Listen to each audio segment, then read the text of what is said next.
台语字真趣味，乡亲啊，今仔日来讲，管不住嘴，嘴不牢靠，大嘴巴，无法度保守秘密。台语安尼写，安尼讲，嘴较密过美态，嘴较密过美态，这是一个倒口的形容词，表面上讲嘴密，实际上是咧考试对方，互人袂信任你，话藏袂牢，一支嘴亲像美态，拢是空，真会泄漏。伊迄个人是嘴较密过美态，话藏袂超过2日。你敢真正要甲代志讲好听？你哦，真正是嘴较密过美态，都甲你讲唔通讲出去，结果即摆规庄的人同人知。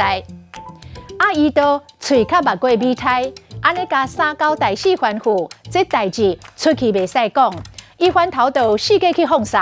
就是叫伊爱守口如瓶，结果伊是一个广口瓶。你莫怪我无甲你提醒哦，伊是一支嘴较密过美态。你的秘密若无想要互第三个人知，上好是莫甲讲。要毋过这个话佫倒转来，要甲代志放甲真密，密不透风，禁止人讲，迄是无可能的代志。所以有一句俗语讲：人的嘴王袂密。嘴塞入别人的身躯，咱无法度禁止别人讲是非、讲闲话，所以就是咱家己行正路，莫做亏心事，就会当安心自在，困觉真安稳。今仔日的台语字，嘴较密过美态，实在真趣味。